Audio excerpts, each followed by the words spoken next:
जय संत समाज। आप सभी के संयम को मैं नमन करता हूँ। संयम एक बहुत बड़ी ताकत है। आपने अपने संयम का परिचय जो दिया है, पूरे वर्ष हमें देखा, सुना, हमारी गतिविधियाँ देखी, जो भी हमने संत सुरक्षा मिशन ने कार्य किया उसके बारे में आप सबके संयम को मैं बार बार नमन करता हूँ। और अब जो आप हमारे साथ जुड़ेंगे उसके संयम के लिए भी आपको नमन करता हूँ। धन्यवाद। अब विषय ये है कि समाधान एक ऐसा शब्द है जो हर समस्या जब पैदा होती है तो उसका समाधान हर व्यक्ति खोजता है, ढूंढता है और अपने आप से भी कोशिश करता है कि किसी भी समस्या का समाधान वो कर सके। लेकिन कुछ समस्याएं ऐसी होती हैं जिनका समाधान उनके पास नहीं मिल पाता। वो फिर हमारे जैसे हिंदुस्तान की परंपरा रही है कि पहले संयुक्त परिवार रहते थे। संयुक्त परिवार में अगर कोई समस्या किसी को अकेले को आती थी तो वो अपने बुजुर्गों से, अपने बड़ों से, अपने छोटों से, अपने रिश्तेदारों से समस्या को बताने में कोई तौहीन महसूस नहीं करता था। लेकिन आज आदमी बाहर से सलाह ले लेता है, समाधान ले लेता है, लेकिन अपनों से पूछने में उन्हें ऐसा लगता है कि वो मेरे बारे में क्या सोचेंगे। तो सबसे बड़ी समस्या तो ये है कि अपनों से ही हम बड़ा दिखाना चाहते हैं, अपनों को ही, जबकि अपनों ने ही हमें पाला है, अपनों ने ही हमें बोलना सिखाया, चलना सिखाया, अपने माँ बाप ने सिखाया और उनके पास एक बहुत लंबा, बहुत बड़ा जिंदगी का तजुर्बा है। तो समस्याएं हर व्यक्ति के साथ होती हैं। कोई अपने मनोबल से, अपने विवेक से, अपनी बुद्धि से समस्याओं पर विजय प्राप्त कर लेता है। कोई छोटी सी समस्या को भी बहुत बड़ी समस्या मान करके पीछे हट जाता है। बहुत सी समस्याओं को लेकर के लोगों ने, हमारे जानकारी में भी है और हमने देखा भी है, सुना भी है कि फला व्यक्ति ने आत्महत्या कर ली। तो यहाँ तक आदमी अपनी समस्या से पीछा नहीं छुड़ा पाता और वो छोटी सी समस्या को ही इतना बड़ा रूप दे करके और उस समस्या के समाधान निकालने की वजह वो आत्महत्या तक पहुँच जाता है। तो समस्याएं हर व्यक्ति के जीवन में हैं। मेरे साथ भी बहुत समस्याएं हो सकती हैं, आपके साथ भी हो सकती हैं। और जिस प्रकार से हमारे चेहरे नहीं मिलते, जिस प्रकार से हमारे एक दूसरे से चेहरे नहीं मिलते, उसी प्रकार से हमारी समस्याएं भी नहीं मिलती। हर व्यक्ति की अपनी अलग समस्या होती है, अलग उसका समाधान होता है। किसी को पैसे की ज़रूरत होती है तो किसी के पास पैसा ज़्यादा है। तो समस्या दोनों के पास है, लेकिन दोनों के स्वरूप अलग अलग हैं और समाधान भी अलग अलग है। तो समाधान आश्रम जो पिछले 10 साल से लोगों की समस्याओं को विचार विमर्श कर समाधान देने की जो कार्य कर रहा है, आज से हम एक सीरीज स्टार्ट कर रहे हैं कि हम ऑनलाइन, ऑन एयर आप सबके सामने समस्याओं को बताएंगे भी और उनके समाधान भी निकालने की कोशिश करेंगे। जो निरंतर हमारे साथ जुड़े हुए हैं, जो समस्याओं के समाधान देते हैं, क्योंकि एक व्यक्ति के बस की नहीं है कि हर बात का समाधान देने की। तो हमारे बहुत ही बड़े बड़े विद्वान हर फील्ड से, क्योंकि हर व्यक्ति हर एक बात में पूर्ण नहीं है। तो पशु पक्षी से भी हम समाधान सीख लेते हैं, ऐसा हम बताएंगे आपको आगे। तो हमारे साथ मुख्य रूप से जुड़े हुए हैं डॉक्टर आचार्य संतोष जी महाराज, जो अंतर्राष्ट्रीय कथावाचक हैं और प्रवक्ता हैं, वक्ता हैं और बहुत बड़े विद्वान हैं। डॉक्टर सुखदेवानंद जी महाराज, जो संतों की समस्याओं को लेकर के पूरे भारत ही नहीं विश्व में भी हमारे मिशन में काम कर रहे हैं और निरंतर समस्याओं के समाधान करते करते उनको इतना अनुभव हो गया है कि वो बहुत जल्द ही किसी भी समस्या का समाधान, वो बहुत ही ज़्यादा धर्म के विषय में जानते हैं, हमारी संस्कृति के विषय में जानते हैं। दूसरे संजय ब्रह्मचारी जी, जो हरियाणा से हैं, वो भी काफ़ी समस्याओं को सुलझाने का काम करते हैं, वो भी हमारे पैनल में जुड़े हुए हैं। विकास दास जी महाराज, जो राष्ट्रीय उपाध्यक्ष भी हैं और मोहड़ा धाम अम्बाला में उनका स्थान है, वो भी बहुत अच्छे ज्ञानी हैं और बहुत बड़ी बड़ी समस्या, जो राजनीतिक ज्ञान भी है उन्हें और आध्यात्मिक समस्याओं को सुलझाने में हमारा सहयोग करते रहे हैं। नारायण सिंह खूडाला जी, जो एक उद्योगपति हैं, वो कोई भी किसी भी तरीके की समस्या आती है उसको सुलझाने का सहयोग करते हैं। साध्वी विभाश्री जी, जो छत्तीसगढ़ से हैं, वो भी महिलाओं की समस्याओं को सुलझाने में हमारा सहयोग करती हैं।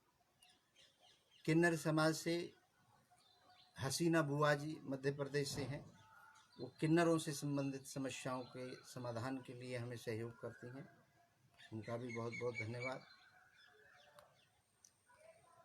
अर्जुन गिरी जी महाराज, जो बालकाली संत हैं और धर्म के प्रति काफ़ी अच्छा जानकारी है, वो भी हमारा सहयोग करते हैं। महंत कैलाशनाथ हठयोगी जी, वो भी बहुत ही अच्छा काम करते हैं, बहुत अच्छे विद्वान हैं। अमित शर्मा जी, जो हमारे ही गांव से हैं, वो भी बहुत अच्छा काम करते हैं, वो टेक्नोलॉजी के अंदर हमें सहयोग करते हैं, तो उनका भी धन्यवाद है। संतों के सहयोग कैसे किया जाए, तो उसके लिए रविंद्र कुमार शाही जी, वो भी टेक्नोलॉजी और समाज के विभिन्न क्षेत्रों के एक सामाजिक कार्यकर्ता हैं, वो भी सहयोग करते हैं, उनका भी धन्यवाद है। और जिस तरीके से ये सब काफ़ी लंबे अरसे से, दसियों साल से, और काफ़ी नाम हैं जो शायद मैं लेऊंगा तो पूरा 1 घंटा ख़त्म हो जाएगा, तो आप सब भी समाधान दे सकते हैं, क्योंकि हर व्यक्ति के पास अलग अलग समस्याएं हैं और हर व्यक्ति किसी न किसी समस्या को पार करके उस पर विजय प्राप्त करके पहुंचा है। तो जो जिस समस्या को गुजर चुका है, जिस समस्या से, तो उनके पास एक बहुत बड़ा एक्सपीरियंस है, तो वो अपने एक्सपीरियंस, समस्याओं का जो भी है उनके पास, उसे शेयर कर सकते हैं। दूसरा, आप बेहिचक होकर के अपनी किसी भी प्रकार की समस्या को हमारे साथ शेयर कर सकते हैं। अब हम समस्याओं की बात करें तो समस्या मेरे साथ भी है, आपके साथ भी है, एक पशु के साथ, पक्षी के साथ, एक विचारक के साथ, एक विद्वान के साथ, एक जो सबसे ताकतवर है शेर के साथ भी समस्या है और लोमड़ी के साथ भी समस्या है। इंसान जो पैसे वाला है उसके साथ भी समस्या है और जो रोटी के लिए तरस रहा है उसके साथ भी समस्या है। तो समस्या अपने साथ कोई ना कोई समाधान पहले लेके आती है, समस्या बाद में आती है। जैसे आज हम इस कोरोना की बात से शुरू करते हैं। कोरोना आया, लेकिन उसके समाधान पहले लेके आया। समाधान क्या है? घरों में रहने का। समाधान क्या है? अपने अपने इम्यून सिस्टम को बढ़ाने का। समाधान क्या है? लोगों से दूरी बना के काम करने का। तो समस्याओं के समाधान पहले आ जाते हैं और एक दिन इसकी दवाई भी बनेगी। तो समस्या कभी भी बड़ी नहीं होती, समस्या हमेशा छोटी होती है, समाधान बड़ा होता है। जब ये मान लेंगे आप कि समस्या कभी भी बड़ी नहीं होती, हमेशा समाधान बड़ा होता है, तो आप काफ़ी हद तक अपनी समस्याओं पर विजय प्राप्त कर लेंगे। तो कल से आज तक कुछ प्रश्न हमारे पास आए हैं और हम कोशिश करेंगे उनका आंसर देने की। मैं ये कतई नहीं कहता कि मेरी बातों को आप मानें, मैं ये कहूँगा कि मेरी बातों पर आप विचार करके देखें।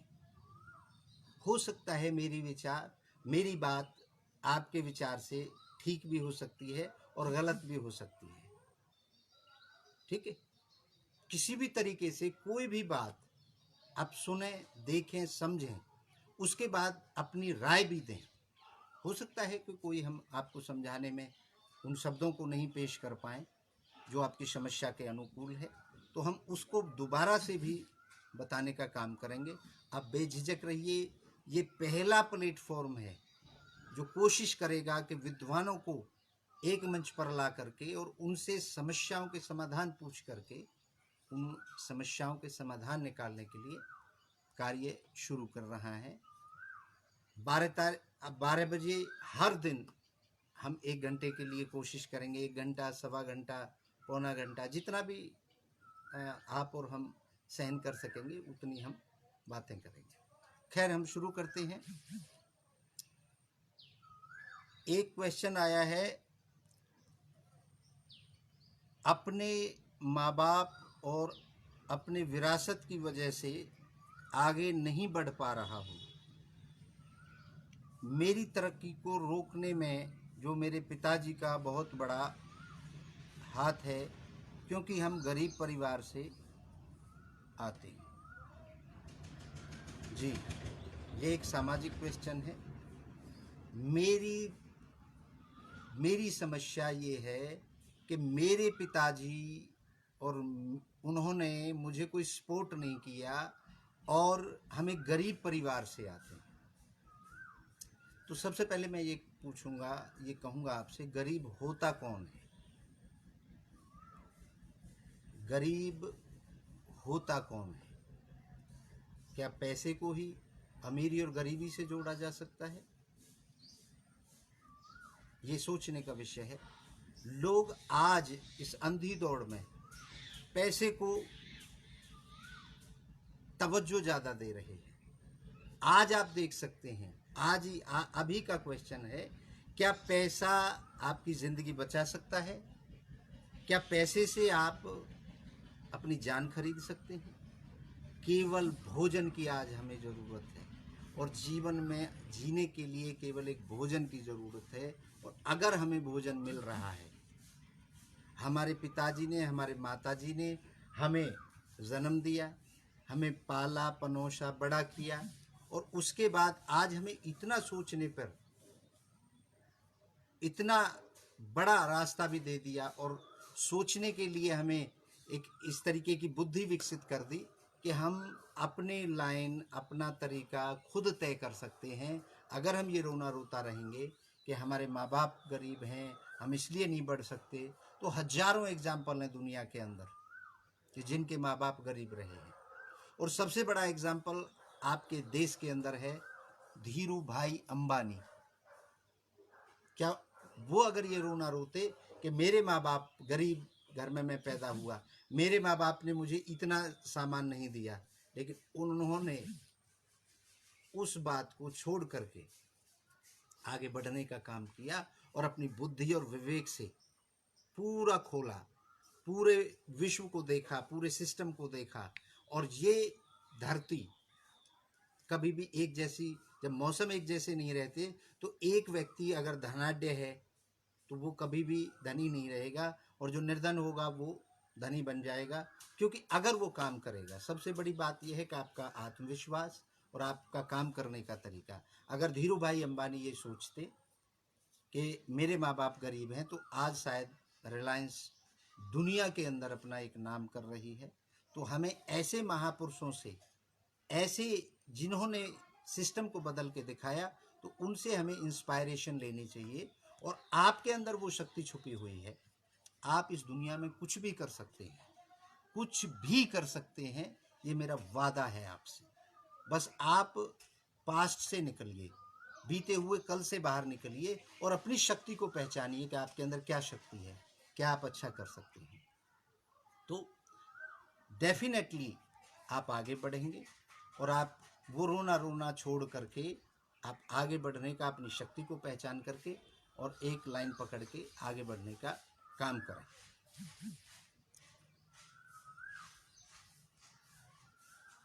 हम दो भाई हैं। मुझे कई बार ऐसा लगता है कि मेरे माँ बाप छोटे भाई से ज़्यादा प्यार करते हैं, मेरे ऊपर ध्यान नहीं देते। मुझे कभी कभी अपने माँ बाप पर बहुत गुस्सा आता है। उसकी बातें मानते हैं छोटे भाई की, मेरी नहीं मानते। क्या कर सकता हूँ ताकि मुझे गुस्सा आना कम हो जाए? मैं आपको एक बात बताता हूँ, छोटे भाई से ज़्यादा प्यार करते हैं और बड़े से कम करते हैं, ऐसा कभी नहीं हो सकता। आप ये 2 उंगली हैं आपके शरीर की, इसको काट करके देखिए, इसमें दर्द होगा, इसको भी काटेंगे तो भी दर्द होगा। तो ये हमारा एक परसेप्शन बन जाता है, एक वहम बन जाता है कि हमारे भाई से, हमारे माँ बाप हमें लाड नहीं करते, हमें प्यार नहीं करते, हमें सहयोग नहीं देते, छोटे की ज़्यादा बात मानते हैं। माँ बाप कभी ऐसा नहीं कर सकता। माँ बाप को बराबर का दर्द होता है। अगर कोई भी बच्चे को परेशानी होती है तो सबसे पहले आप ये चीज़ निकालिए। और गुस्सा आपको बहुत ज़्यादा आता है, उसका मैं एक आपको तरीका बताता हूँ। मैंने कहीं पढ़ा था, सुना था कि एक महात्मा एक जगह बैठे थे और कोई आदमी उनसे मिलने के लिए आया।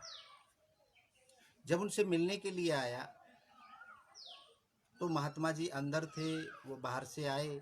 तो सबसे पहले उन्होंने अपने जूतों को निकाल करके फेंका।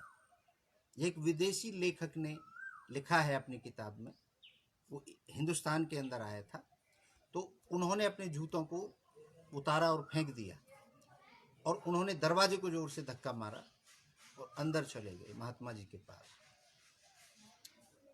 तो महात्मा जी के सामने हाथ जोड़ करके बैठने लगे। तो महात्मा जी ने उनको बोला कि आप यहाँ पर ना बैठें, सबसे पहले आप वापस जाइए और जूते से माफ़ी मांग करके आइए। सुनने वाली बात है, बड़ी ही इंटरेस्टिंग है कि जूते से आप माफ़ी मांग करके आइए और उस दरवाजे से भी माफ़ी मांग करके आइए, तब मैं आपकी बात सुनूंगा। वो आदमी भौचक्का रह गया कि मैं जूते से कैसे माफ़ी मांग सकता हूँ या मैं दरवाजे से कैसे माफ़ी मांग सकता हूँ। ये तो बड़ी अजीब सी बात है। खैर, मजबूरी थी, इतनी दूर से आया था मिलने के लिए। तो वो वापस गया और उन्होंने अपने जूतों को उठा के तरीके से रखा और उनसे कहा मुझे माफ़ कर दीजिए। दरवाजे को हाथ लगाया और बोला मुझे माफ़ कर दीजिए। उसके बाद अंदर गया और वो बैठ गया। जो भी उनकी समस्या थी महात्मा जी से पूछी और वो चले गए। उस व्यक्ति ने अपनी किताब में ये लिखा है कि मेरे जीवन के अंदर जो मुझे गुस्सा आता था, जो मुझे हर चीज़ पे, हर बात बात पे मेरे को जो अंदर से गुस्सा आता था, वो सब मेरे को, जिनसे मैं नफ़रत करता था, वो सब मुझे प्यारे लगने लगे। और प्रेम ही दुनिया की सबसे बड़ी शक्ति है कि आप किसी से प्यार करते हैं तो वो एक ना एक दिन आपको प्यार देगा। कब तक नहीं देगा आपको प्यार। तो वो लेखक ये लिखता है कि जिस दिन से मैंने जूते से माफ़ी मांगी, दरवाजे से माफ़ी मांगी, उस दिन से मेरी पूरी ज़िंदगी के अंदर बदलाव आ गया। इससे इसका भावार्थ ये है कि हमारा गुस्सा जब बहुत तेज होता है तो हम कोई चीज़ होती है उसको भी फेंक देते हैं, तोड़ देते हैं, नुकसान कर देते हैं, किसी को गाली दे देते हैं, किसी को लड़ाई कर लेते हैं। वो हमारा नुकसान तो होता ही है बहुत ज़्यादा, क्योंकि पहले क्या आप मुझे गाली दे सकते हैं बगैर गुस्से के? नहीं दे सकते, किसी को भी नहीं दे सकते। पहले आपको उबलना पड़ेगा, गर्म होना पड़ेगा, गुस्सा अपने अंदर लाना पड़ेगा। और जब आप पहले उबलते हैं, गुस्सा आता है, तभी आप दूसरे को गाली देते हैं। आप देख करके देखिए कि कोयले को आप हाथ में कितनी देर रख सकते हैं, महसूस करके देखिए। तो गुस्सा हमें सैकड़ों बीमारियां हमारे अंदर पैदा करता है। और अगर हम वो गुस्सा बाहर भी निकालते हैं, बाहर नहीं निकालते तो हमारे अंदर वो नुकसान करता है, और बाहर निकालते हैं तो हमारे दुश्मन पैदा हो जाते हैं। तो इसलिए आपका आंसर यही है। और ये अमूमन लोगों को परेशानी है, ये अकेले आपकी समस्या नहीं है, ये ज़्यादातर लोगों को परेशानी है। तो आप अपने नज़रिए को बदलें। अपने माँ बाप के साथ अगर आप भावनात्मक ये सोचते हैं कि वो मेरे से प्यार नहीं करते, तो आप उनसे प्यार करना शुरू करें। आप अपने छोटे भाई को प्यार करना शुरू करें, आप अपने पड़ोसियों को प्यार करना शुरू करें। आप देखेंगे कि आपको बहुत ही अच्छा सुकून मिलेगा और बहुत ही आनंद आएगा। दूसरा सवाल है,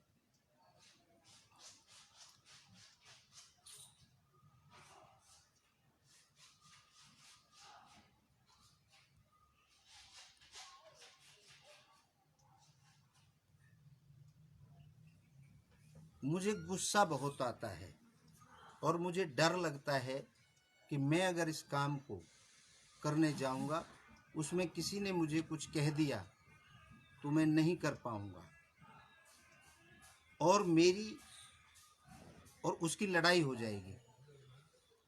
स्वामी जी, मेरी हर किसी से लड़ाई होती है, मेरे को किसी की बात बर्दाश्त नहीं होती, मैं क्या कर सकता हूँ? श्रीमान जी, ये समस्या आपकी अकेले की नहीं है, ये मेरी भी समस्या हो सकती है परिस्थितियों के हिसाब से, और किसी की भी हो सकती है। अब आपको इतना गुस्सा आता है, मैं आपको एक छोटी सी कहानी बताना चाहूँगा। महात्मा बुद्ध तपस्या कर रहे थे और उसी दौरान उनके काफ़ी फॉलोअर्स, काफ़ी चेले जिनको कहते हैं, वो बन गए थे। जब वो चेले बन गए थे तो बिहार के अंदर एक ऐसा एरिया था उस समय पर जहाँ पर लोग हिंसक, जो हिंसा करते थे, वो लोग बहुत ज़्यादा तादाद में, वो एक पूरा का पूरा एरिया था काफ़ी बड़ा, वहाँ पर वो लोग हिंसक थे, वो किसी की भी पिटाई करते थे, मारते थे। तो कोई भी समाज सुधारक वहाँ पर जाना नहीं चाहता था, वो डरता था। तो जब महात्मा बुद्ध अपने शिष्यों को अलग अलग समाज सुधार के लिए जगह जगह भेजते थे कि आप वहाँ जाइए, आप वहाँ पर समाज में त्रुटि है उसको ठीक करने के लिए जाइए, तब वहाँ पर कभी नहीं भेजते थे किसी को भी। उन्होंने, एक शिष्य ने हिम्मत करके बुद्ध के सामने कोशिश की कि आप मुझे उस क्षेत्र में भेजिए, उस क्षेत्र में मुझे भेजिए, और मैं जा कर के जो समस्याएं हैं लोगों की, मैं उनको बदलने का प्रयास करूंगा। तो बुद्ध ने कहा कि नहीं, मैं आपको नहीं भेज सकता, क्योंकि वहाँ पर आपको लोग पीटेंगे, मारेंगे, हो सकता है आपके साथ दुर्व्यवहार करें, तो मैं आपको नहीं भेज सकता। तो उन्होंने कहा, महाराज जी, मैं सक्षम हूँ जाने में और मुझे अच्छा लगेगा अगर आप मुझे इजाज़त देंगे। तो महात्मा बुद्ध ने कहा कि मेरे 3 सवालों का अगर आप जवाब दे देते हैं तो मैं आपको इजाज़त दे दूंगा जाने की। 3 सवाल कौन से थे? महात्मा बुद्ध ने कहा कि आप को अगर वहाँ पर लोग गाली देने लगे तो आप क्या करेंगे? आपको अगर वहाँ पर लोग गाली देने लगे तो आप क्या करेंगे? तो वो शिष्य बोला कि मैं हंसूंगा, मैं हंसूंगा। मैं क्यों हंसूंगा? क्योंकि गाली दे रही हैं। बुद्ध ने कहा कि आपको गाली दे रही हैं और आप फिर भी हंसोगे, तो क्यों हंसोगे? तो उन्होंने कहा मैं ये सोच के हंसूंगा कि शुक्र है ये मुझे गाली दे रहे हैं, मुझे पीट नहीं रहे। तो ये बड़ी समस्या है पीटना, और गाली देना छोटी समस्या है। तो वो छोटी समस्या समझ करके हंसूंगा। तो महात्मा बुद्ध ने कहा ठीक है, अगर वो आपको पीटने लगे तो आप क्या करोगे? तो बोले मैं फिर भी हंसूंगा। फिर भी हंसोगे? जब वो पीटने लगेंगे आपको तो आप क्यों हंसोगे? तो उन्होंने कहा मैं ये समझ करके हंसूंगा कि ये मेरे को मार नहीं रहे जान से, सिर्फ पीट ही तो रहे हैं, तो मैं पिटता रहूंगा। उन्होंने कहा ठीक है। उन्होंने कहा तीसरा सवाल, अगर वो आपको जान से मार रहे हो तो आप क्या करोगे? तो आपको गुस्सा आएगा। बोला नहीं, मैं फिर भी हंसूंगा। महात्मा बुद्ध ने कहा अगर जान से भी मार रही हैं और फिर भी क्यों हंसोगे, उसका कारण बताइए। तो उन्होंने कहा मैं इसलिए हंसूंगा कि शुक्र है मैं आज मर रहा हूं, ये मुझे मार रहे हैं। अगर मैं जिंदा रहता तो हो सकता है मेरे से कोई सामाजिक बुराई हो जाती, किसी का नुकसान हो जाता, किसी के बुरा कर पाता मैं। तो उसके बाद महात्मा बुद्ध ने कहा कि तुझे दुनिया के अंदर कोई नहीं हरा सकता, कोई नहीं रोक सकता। तुम जाइए और उन लोगों के सुधार का काम शुरू करिए।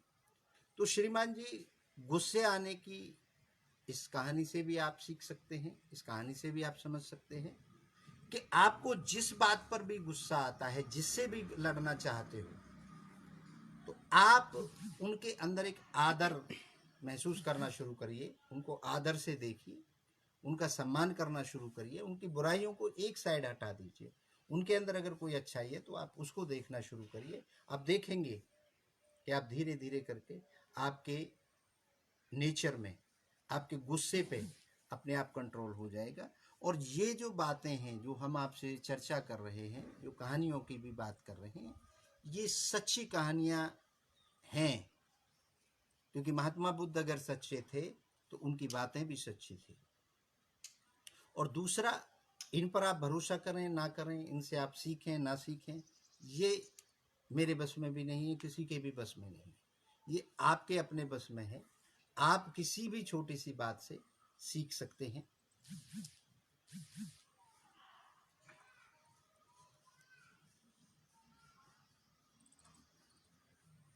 क्या आगे एक क्वेश्चन है, क्या हर पुरानी बात पर विश्वास करना चाहिए जो हमने देखी नहीं, सुनी नहीं, लेकिन हमारे पूर्वज और हमारा परिवार उसकी पूजा अर्चना, उस पर भरोसा करता है, उसकी बातें मानता रहा है? क्या यह ठीक रहेगा कि मैं भी उनकी बात मानूं, लेकिन मुझे उन बातों को मानने में मज़ा नहीं आता, मुझे अच्छा नहीं लगता? कृपया मेरी समस्या का समाधान बताएं। ये एक जनरेशन गैप है। ये जो आपकी समस्या है ये आपके घर में नहीं है, ये ज़्यादातर घरों के अंदर है। पिताजी कुछ बातें मानता है, पिताजी किसी के पे विश्वास करता है, माताजी किसी पे करती है, पूरा परिवार किसी पे करता है। लेकिन आज की नई जनरेशन दूसरे तरीके से जीना चाहती है, अपने तरीके से जीना चाहती है, बंधनों में, बाउंड्री कहेंगे इनको, बाउंड्रियों में नहीं रहना चाहती, वो खुल करके जीना चाहती है। इसकी बात को आप अगर समझ पाए तो मैं एक छोटी सी कहानी के जरिए आपको समझाना चाहूँगा। एक सरफिरा कह सकते हैं, वैज्ञानिक कह सकते हैं, समझदार कह सकते हैं, उस व्यक्ति ने एक एक्सपेरिमेंट करने की कोशिश की। एक्सपेरिमेंट क्या था? उन्होंने एक जाल बनवाया बड़ा सा और उसके अंदर 5 बंदर रख दिए, उसके अंदर बंद कर दिए, और उससे उसकी छत पर एक केले का पूरा बंच लगा दिया। अब केला बंदर को बड़ा प्रिय होता है। तो सर्दी का समय था, बहुत ज़्यादा ठंड थी। तो जैसे ही बंदरों के सामने उस केले के बंच को लटकाया गया, तो सारे बंदर एकदम से उस केले की तरफ, तो वो बंदर एकदम नीचे आकर के और एक साइड में खड़े हो गए। थोड़ी देर बाद कोशिश की, फिर से उस पर ठंडा पानी फेंका गया। इसी तरीके से वो सिलसिला चलता रहा। जो भी बंदर ऊपर चढ़ने की कोशिश करता था, उस पर ठंडा पानी फेंका जाता था। जो भी बंदर ऊपर जाने की कोशिश करता था, केला खाने की कोशिश करता था, उसी पे पानी फेंका जाता था। उसके साथ साथ सब बंदरों पर वो पानी फेंका जाता था एक साथ। अगर एक परेशानी खड़ी करता था तो सारे बंदरों पे पानी फेंका जाता था। आलम ये आ गया, समय ये आ गया कि जैसे ही कोई बंदर उस पर चढ़ने की कोशिश करता था, वैसे ही सारे बंदर उसको पकड़ करके पीट देते थे। क्यों पीट देते थे? उनको डर था कि अगर ये चढ़ेगा तो हमारे ऊपर भी ठंडा पानी फेंका जाएगा। जब इस तरीके से ठंडा पानी फेंका जाएगा तो परेशानी हमें भी होगी, उस अकेले को नहीं होगी, और केला हो सकता है वो अकेला खाए। तो इस तरीके की जब उनके अंदर विचारधारा आ गई, तो सारे बंदर जब जिसको पीटते थे, फिर वो भी डरने लगा और कोई भी बंदर ऊपर नहीं जाता था। जब ये सब शांत हो गए और कोई भी केले की तरफ नहीं जाने लगा, तो उस आदमी के दिमाग में एक और आइडिया आया। उन्होंने एक पुराने बंदर को निकाला और एक नया बंदर उसमें छोड़ दिया। अब वो नया बंदर था, उसको तो पता नहीं था। उसने चढ़ने की कोशिश की, लेकिन उस पर ठंडा पानी नहीं फेंका गया। नया पानी, ठंडा पानी नहीं फेंका गया, लेकिन उन चारों बंदरों ने उस बंदर की पकड़ के पिटाई कर दी। जब भी वो कोशिश करता था केलों की तरफ जाने में, तो उसकी पिटाई करते थे। अब उस बंदर की समझ में ही नहीं आ रहा था कि ये मेरी पिटाई क्यों कर रहे हैं और ये क्यों केला नहीं खा रहे हैं। उस बंदर ने डर के मारे कि मुझे पिटना नहीं है, तो उनके साथ ही बैठ गया। फिर जब सब शांत हो गया, तो फिर एक बंदर उसमें से पुराना निकाला गया और नया बंदर उसमें रखा गया। जैसे ही वो बंदर ऊपर चढ़ने की कोशिश कर रहा था, नया बंदर, उसको तो पता नहीं था कुछ भी, जैसे ही उसने कोशिश की तो उन चारों बंदरों ने मिलकर के उसकी पिटाई कर दी, जबकि उसमें वो नया बंदर भी उस पिटाई में शामिल था। वो नया बंदर भी उस पिटाई में शामिल था, जबकि उसको ना तो ठंडा पानी डाला गया और ना कोई बात पता थी उनको, उस नए बंदर को, कि ये पिटाई क्यों की जाती है। लेकिन वो भी उनके साथ मिलकर के उसकी पिटाई करने लगा। अब वो भी शांत हो गया। ऐसे करते करते एक एक बंदर को वो बाहर निकालते रहे, पुराने को नया डालते रहे। एक समय ऐसा आ गया कि सारे पांचों बंदर जिन पर पानी फेंका गया वो बाहर निकाल लिए गए, और जिन पे पानी भी नहीं फेंका गया और जिन्हें ये भी नहीं पता था कि ठंडा पानी फेंका जाता है, लेकिन उन्होंने वो ही तरीका इख्तियार कर लिया। जो भी बंदर केले की तरफ जाता था उसकी पिटाई करने लग जाते थे। उनको ये भी नहीं पता था, पांचों बंदरों को, कि हम पिटाई क्यों कर रहे हैं, हम केला क्यों नहीं खा सकते। उन्होंने ये मान लिया कि ये कोई परंपरा बनी हुई है। एग्जैक्टली वैसे ही आपके साथ, हमारे साथ हो रहा है कि कोई पता नहीं क्यों कर परंपरा किस तरीके से बनाई, और आज के परिवेश में उस परंपरा का कोई मतलब नहीं है। जिस तरीके से पहले परंपरा थी सती प्रथा की, वो किसने बनाई, क्यों बनाई, कैसे शुरू हुई, लेकिन उसको एक लोगों ने अपने जीवन में उतार लिया, और एक इस तरीके से वो हावी हो गई थी कि जिसका भी पति मर जाता था, उस औरत को पकड़ के जलती हुई आग की उसकी चिता में डाला जाता था। तो इन चीज़ों से हमें बचने की ज़रूरत है, सीखने की ज़रूरत है। और आप के विचार अगर उनमें, आपके माँ बाप के साथ इन चीज़ों में अगर मेल नहीं खाते, तो आप उनको समझाने की कोशिश करें। इस तरीके की बहुत सी कहानियाँ, बहुत से तरीके, बहुत से एग्जाम्पल आपके पास हो सकते हैं। आप अगर उनको समझाएंगे, उनसे पूछेंगे कि क्यों हम इस चीज़ पे काम करते हैं, क्यों हम इनको मानते हैं, तो वो उसमें आपको सहयोग कर सकते हैं। तो मेरे हिसाब से इस बात पे आप विचार कर सकते हैं। मानना ना मानना, मैं बार बार कहता हूँ, वो आपका अपना अधिकार है। आप इस बात पर विचार कर सकते हैं। ये समस्याएं हर किसी के साथ आती हैं।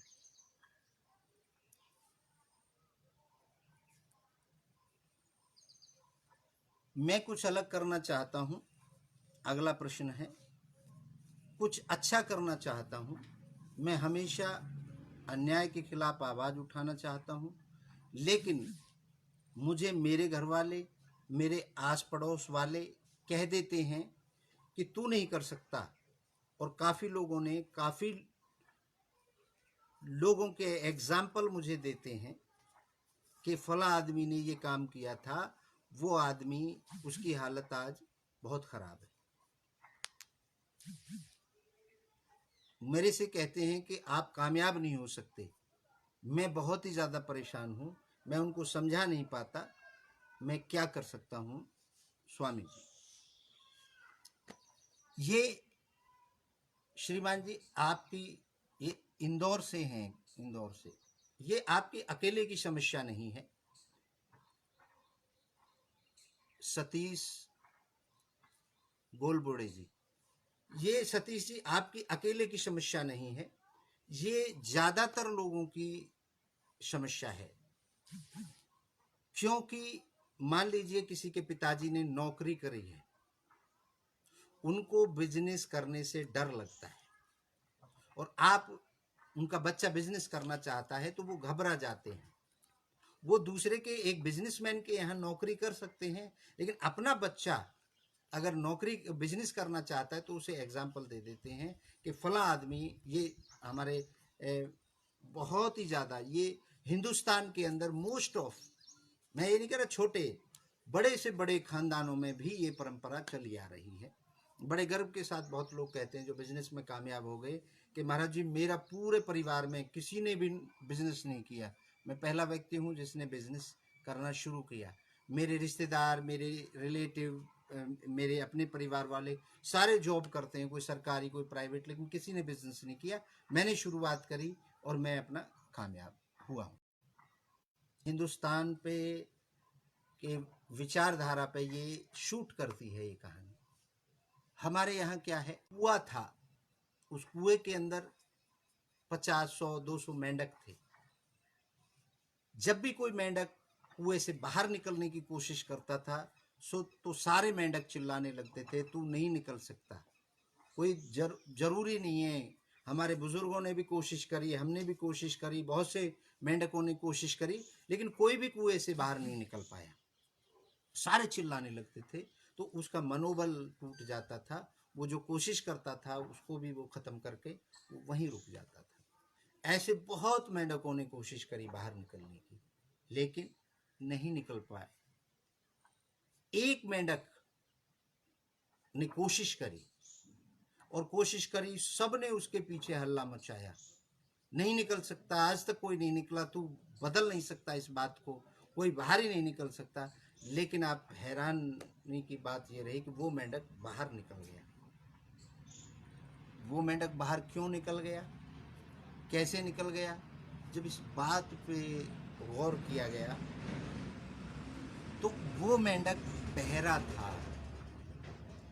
वो मेंढक बहरा था। बहरा था तो उसको, जब वो लोग उसको कह रहे थे तू नहीं कर सकता, तो हमारे आज तक किसी ने नहीं किया, वगैरह वगैरह, इस तरीके की जो बातें कर रहे थे, तो उसको ये समझ में आया कि वो तेरा उत्साह बढ़ा रहे हैं। तेरे को कह रहे हैं बहुत बढ़िया, तू निकल सकता है, तू बाहर जा सकता है, तेरे अंदर वो क्षमता है। उस मेंढक ने उन बातों का नजरिया बदल लिया और कानों को बंद कर लिया, तो वो कामयाब हो गया। ये कहानी हमें ये सीख देती है कि कुछ तो लोग कहेंगे, लोगों का काम है कहना। आपको अपने कान बंद करने पड़ेंगे। आपको, अगर कोई आपकी आलोचना कर रहा है तो आपको ये महसूस करना पड़ेगा, उसको सोच करके करना पड़ेगा कि वो मेरी तारीफ कर रहा है। कोई किसी की क्यों बात करेगा, कम से कम वो आपकी बात तो कर रहा है। इसका मतलब है एक साध्वी जी हैं, उन्होंने मुझे एक मैसेज भेजा था, मुझे बड़ा अच्छा लगा और वो आपको भी अच्छा लगेगा।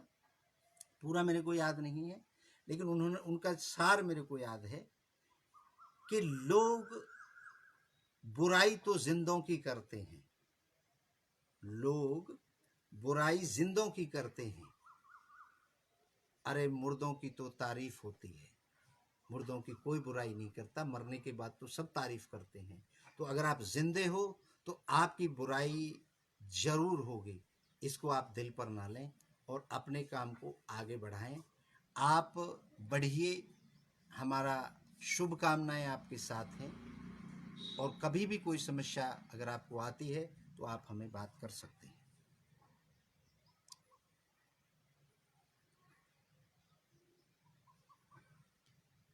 मैं बिजनेस करके, ये महाराष्ट्र मुंबई से हैं, खैरिया, अमित खैरिया जी। मैं बिजनेस करके बहुत पैसा कमाना चाहता हूँ, बहुत बड़ा आदमी बनना चाहता हूँ और अभी मैं नौकरी करता हूँ, मैं क्या कर सकता हूँ? ये आपका प्रश्न नहीं है, ये बहुत लोगों का प्रश्न है। होता क्या है कि हम अपनी बाउंड्रियां बना लेते हैं, अपने अंदर ये समझ लेते हैं कि अगर मैं ये काम नहीं करूँगा, ये काम छोड़ दूंगा तो मैं भूखा मर जाऊंगा, रोड पे आ जाऊंगा, मैं खाना नहीं खा पाऊंगा, मैंने अपने बच्चों को नहीं पढ़ा पाऊंगा, शिक्षा दे पाऊंगा। ये गलत सोच है। अगर आपका एक रास्ता बंद होता है तो कई रास्ते खुल जाते हैं, इस पर हमें भरोसा करना चाहिए। हर व्यक्ति के अंदर एक खूबी होती है, यूनिक खूबी। जिस तरीके से हमारे चेहरे एक दूसरे से नहीं मिलते, उसी तरीके से हमारे अंदर एक खूबी होती है। उस खूबी को हमें पहचानना है, निखारना है, उस पर काम करना है। इसमें भी मैं आपको एक छोटी सी कहानी बताऊंगा। एक संत और उसका सेवक, वो दोनों जंगल से जा रहे थे भ्रमण करते हुए। जाते जाते शाम हो गई, उन्हें कहीं ठहरना था, रात में विश्राम करना था। बहुत दूर जाके जब उन्होंने खोजना शुरू किया तो कहीं दूर उनको एक छोटा सा घर नजर आया। तो उन्होंने सोचा कि हम दोनों रात यहाँ पर बिता सकते हैं। जब वो वहाँ पर पहुँचे तो उन्हें वहाँ पर एक छोटा सा परिवार वहाँ पे मिला, बड़ा ही दीन दुखी टाइप का, फटे फटे कपड़े, टूटा फूटा सामान। लेकिन उन्होंने उनका आदर किया, उन्हें बिठाया, भोजन कराया और अच्छी जो उनसे बन पड़ती थी अच्छी व्यवस्था करी। तो महाराज जी उनसे पूछने लगे कि आप, उनकी दशा को देख करके, कि आप ऐसे कैसे जीवन यापन कर रहे हैं। तो उन्होंने बताया कि महाराज जी मेरे पास एक भैंस है, मैं उस भैंस की सेवा करता हूँ, मेरा परिवार उसी की सेवा करता है, उसका दूध हम बाज़ार में बेच के आते हैं और वहाँ से जो पैसा मिलता है उससे हम अपना घर का खर्चा चलाते हैं। इतना वो नहीं हो पाता कि हम अच्छे से ज़िंदगी जी सकें। तो खैर ये बात कहानी महात्मा जी ने सुनी और रात को वहाँ सो गए। सुबह जल्दी 3 बजे 2 बजे, जब भी जो भी टाइम रहा हो, महात्मा जी ने अपने शिष्य को जगाया, बोले चलो अब हमें निकलना है। वो कहने लगा कि महाराज जी वो तो अभी जगे नहीं। बोले कोई बात नहीं, आप चलो। और महात्मा जी ने उनकी भैंस को वहाँ से लिया, उनकी भैंस को वहाँ से खोल लिया। तो वो शिष्य पूछने लगा, महाराज जी ये क्या कर रहे हैं आप, ये कैसे जी पाएंगे, आप इनकी भैंस को कहाँ लेके जा रहे हैं। तो महात्मा जी ने कुछ नहीं सुना और वो भैंस को लेके चल दिए, वहाँ से चल दिए। उन्होंने काफ़ी दूर जाके उस भैंस को छोड़ दिया ऐसे ही,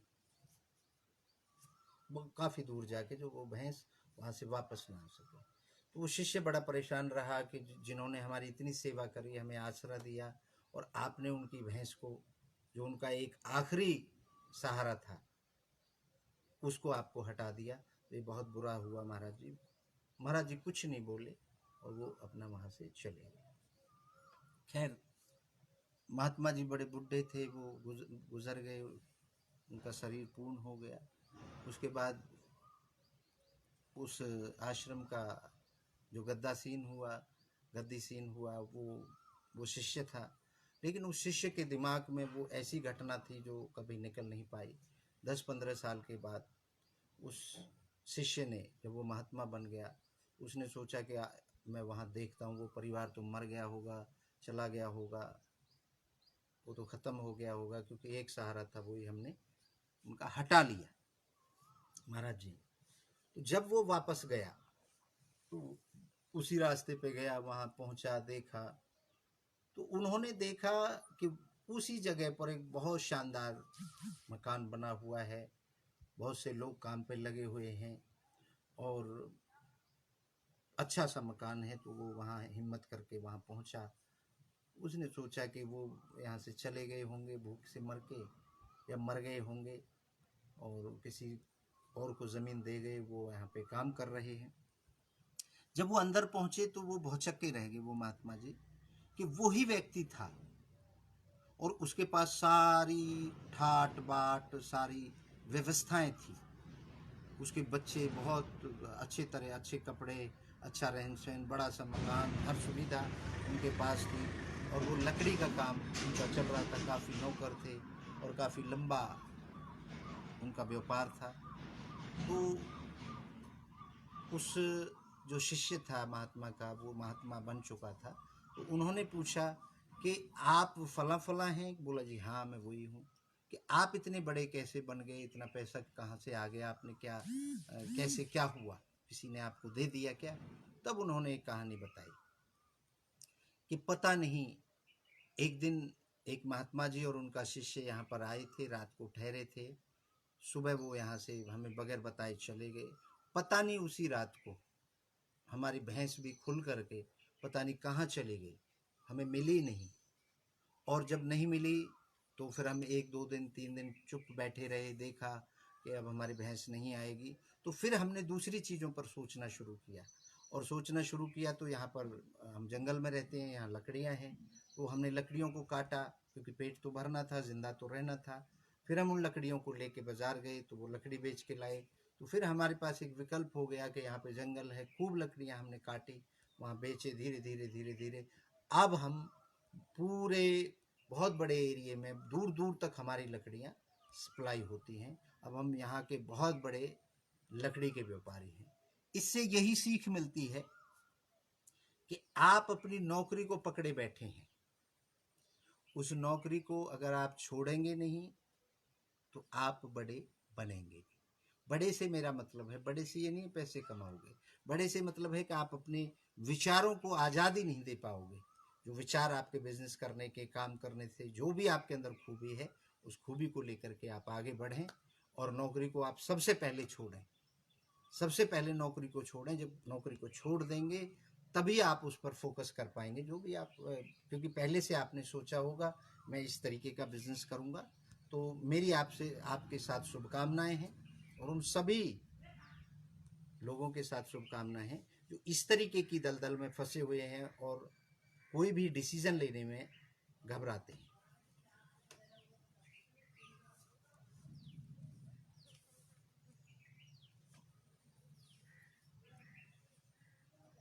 मेरे पिताजी की दुकान है, अब मैं उसी दुकान पर कार्य कर रहा हूँ जिस पर मेरे दादाजी, मेरे पिताजी, अब मैं कर रहा हूँ, लेकिन मेरे खर्चे पूरे नहीं होते और मेरा मन कुछ और करने का है। मैं कैसे आगे बढ़ सकता हूँ? अगर मैं इस काम को बंद करता हूँ तो पता नहीं मैं और मेरा परिवार भूखा ना मर जाए, यह डर सताता है। मेरे अंदर एक और हुनर है, तो मुझे क्या करना चाहिए? आपके अंदर जो हुनर है, अभी मैंने एक कहानी बताई, उस हुनर को आप अपने को निखार सकते हैं, आप आगे बढ़ सकते हैं। और आत्मविश्वास सबसे पहले आपको आत्मविश्वास पैदा करना पड़ेगा। आप ये देखिए कि आपके बुजुर्गों ने पहले, हमारे आपके सबके बुजुर्ग कच्चे घरों में रहते थे, उसके बाद उन्होंने थोड़ा पक्का किया, उसके बाद और सुविधाएं हुई। पहले पैदल चलता था आदमी, पहले बैलों से खेती होती थी, धीरे धीरे धीरे धीरे तरक्की होती गई, आधुनिकता आती गई। तो ज़रूरी नहीं है कि हम उन विचारों को लेकर के जिएं। आज जिस तरीके की सुविधाएं हमारे सामने हैं, हमें हमारे जो सिस्टम में, दुनिया में जो मिल रही हैं, उसके हिसाब से हमें आगे बढ़ना चाहिए, घबराना बिल्कुल नहीं चाहिए। और आत्मविश्वास को सबसे पहले आप अपने को मजबूत करिए, अपने परिवार को समझाने का प्रयास करिए, अपने आप को समझाइए सबसे पहले। बाकी जगह अगर आप समझ जाते हैं तो हर व्यक्ति समझ जाएगा। धन्यवाद।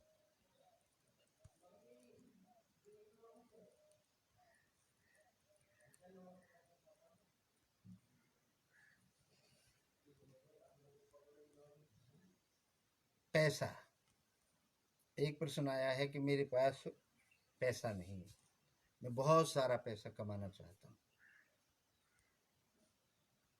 बहुत ज़्यादा पैसा, सबसे बड़ा बनना चाहता हूँ।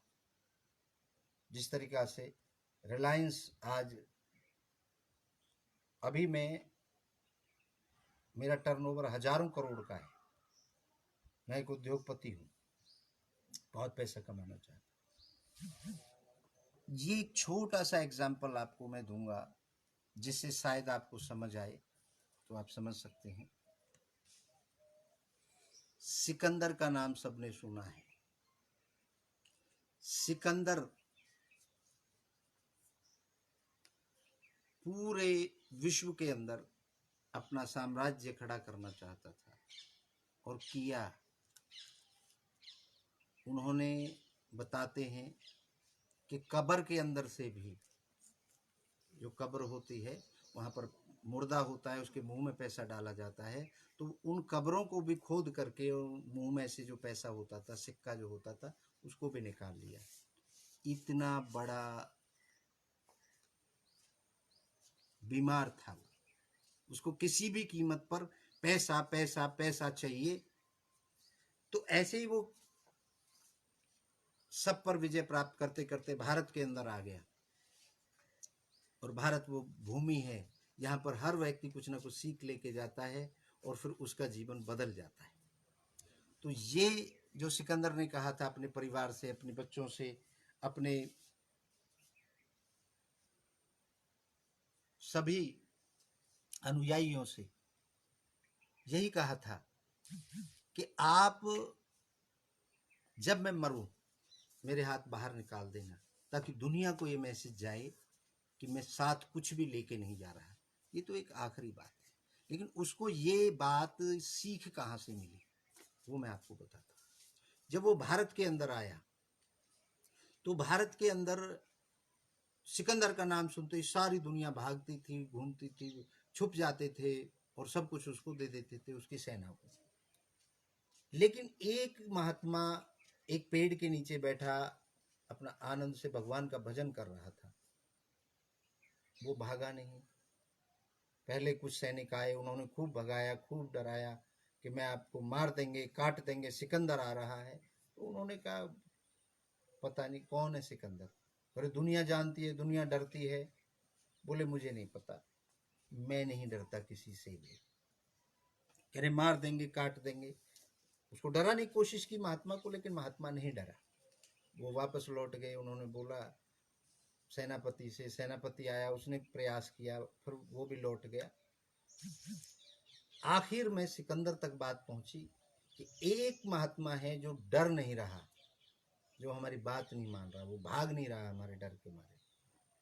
तो सिकंदर परेशान हो गया कि मेरे नाम से दुनिया थर थर कांपती है, तो ऐसा कौन विद्वान हो गया, ऐसा कौन जिसको डर ही नहीं लगता मौत से, वो ऐसा कौन आदमी हो गया, मैं भी उससे मिलना चाहूँगा। सिकंदर महात्मा जी के पास आया, बोला मैं सिकंदर हूँ। तो उन्होंने बोला कोई बात नहीं, आप बैठिए। सिकंदर है, अच्छी बात है कि मैं दुनिया पर विजय प्राप्त करूँगा। महात्मा जी ने कहा आप करोगे क्या,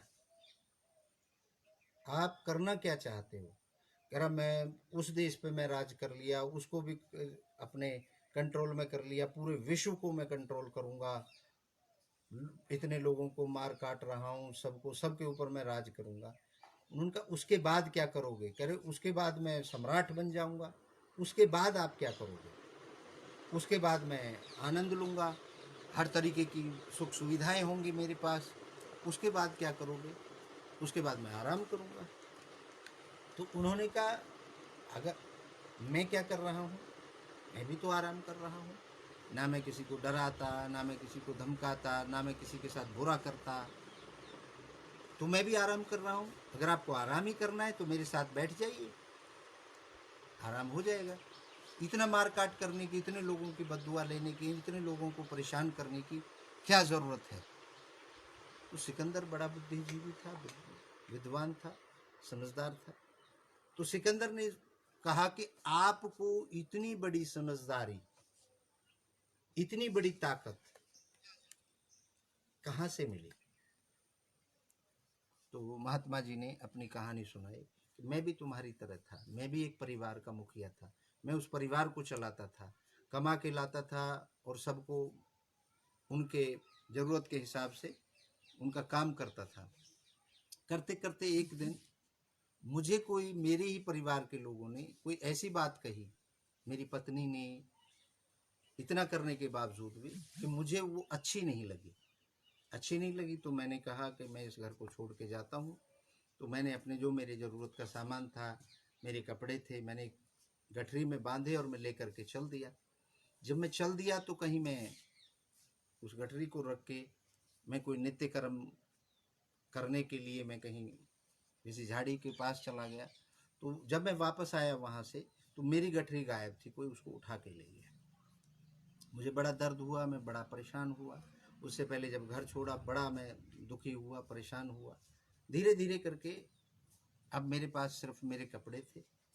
तो फिर मैं एक नदी पे जाता, वहाँ नहाता और जो मेरे को यहाँ पे फल वगैरह मिलते पेड़ों पे वो खाता, नदी से पानी पी लेता था। कोई एक बर्तन था मेरे पास, उसको लेके मैं भर के ले आता था, पीता था, ईश्वर आराधना करने लगा। एक दिन मैं नदी पे अपने कपड़े उतार करके नदी में नहा रहा था।